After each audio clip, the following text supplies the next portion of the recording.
kita bersatu di dalam doa. Terima kasih ya Tuhan untuk kebaikan-Mu yang masih senantiasa Engkau curahkan kepada kami. Engkau masih memberikan kami kesempatan pada hari ini untuk melanjutkan kehidupan kami. Ya Tuhan Allah, kiranya sebelum kami memulai segala aktivitas kami, biarlah firman-Mu yang menjadi penerang bagi langkah kami dan menjadi pedoman dalam kehidupan kami. Terima kasih ya Tuhan, kami berdoa di dalam nama anak-Mu Tuhan Yesus Kristus. Amin. Selamat pagi Bapak Ibu serta saudara-saudari yang terkasih dalam nama Tuhan Yesus.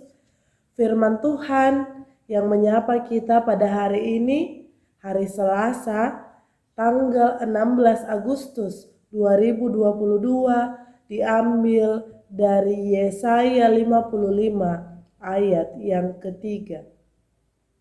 Sendengkanlah telingamu dan datanglah kepadaku. Dengarkanlah, maka kamu akan hidup.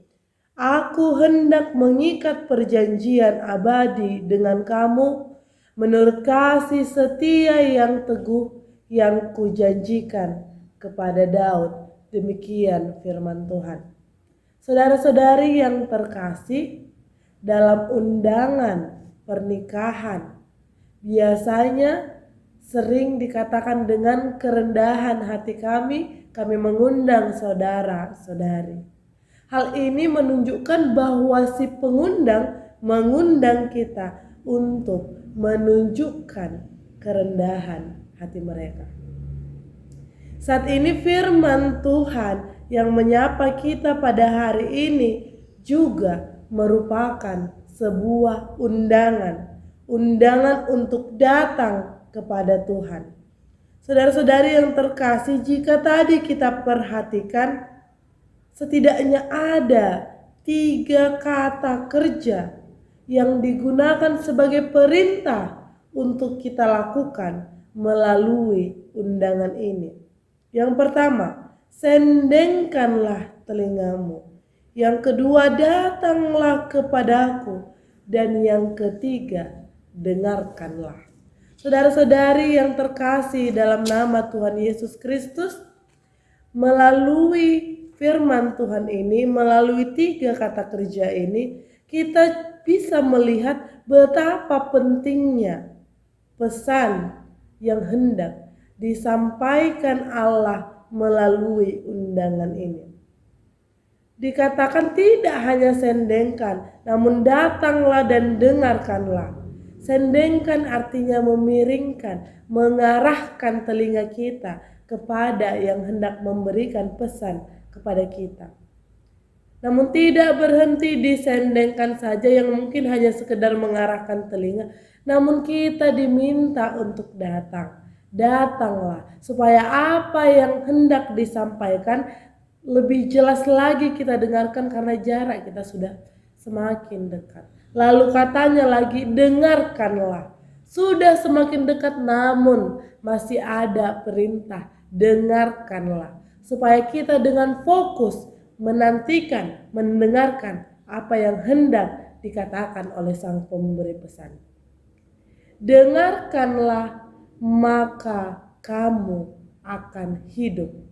Dengarkanlah, maka kamu akan hidup. Saudara-saudari yang terkasih dalam nama Tuhan, ini merupakan upah yang cukup besar. Kita akan diberikan kehidupan, hadiah yang tidak mungkin kita peroleh dari orang lain, dari sesama kita. Karena hidup hanya milik Tuhan, karena hidup hanya Tuhanlah yang mampu memberikan. Namun kita hanya diberi syarat untuk dengarkanlah.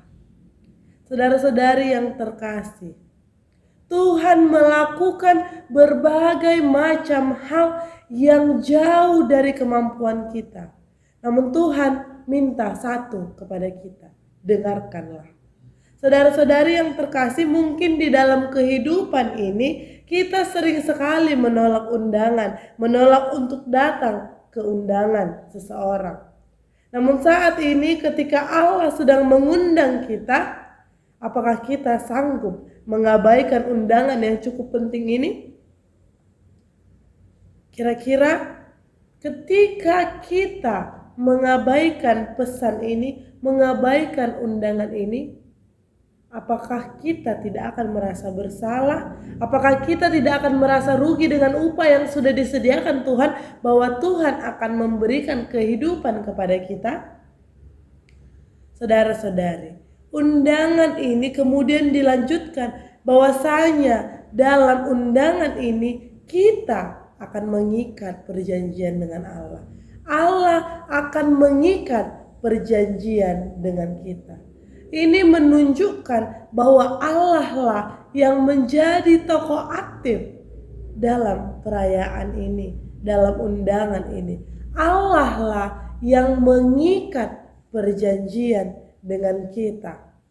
Saudara-saudari yang terkasih dalam nama Tuhan, katanya perjanjian itu adalah perjanjian yang abadi. Menurut kasih setia yang teguh yang dijanjikan Allah kepada Daud. Tuhan bertindak sebagai yang aktif. Dia yang mengikat perjanjian. Dalam hal ini perjanjian ini bersifat kekal, abadi, dan mengikat. Dan tidak hanya berlaku untuk saat ini saja ketika perjanjian itu dikatakan, namun juga bersifat abadi, bukan sementara yang bisa berubah-ubah. Kita tahu bahwa Allah itu adalah Allah yang setia terhadap janjinya. Perjanjiannya juga diberikan dengan belas kasih, dengan kasih setia. Dalam artian tidak hanya perjanjian yang abadi, namun dengan penuh kasih setia. Oleh karena itu saudara-saudari yang terkasih, pertanyaan bagi kita hari ini adalah bagaimana kita merespon undangan Tuhan ini.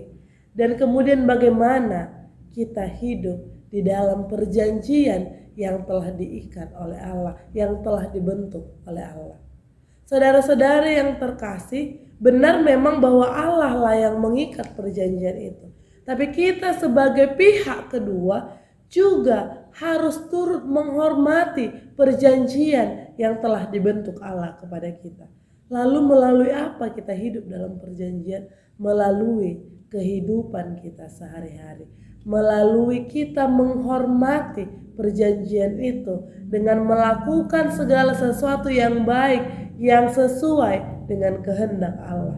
Saudara-saudari yang terkasih dalam nama Tuhan Yesus, hari ini kita diingatkan bahwa Allah telah mengundang kita ke dalam sebuah undangan penetapan perjanjian yang abadi dan penuh kasih setia.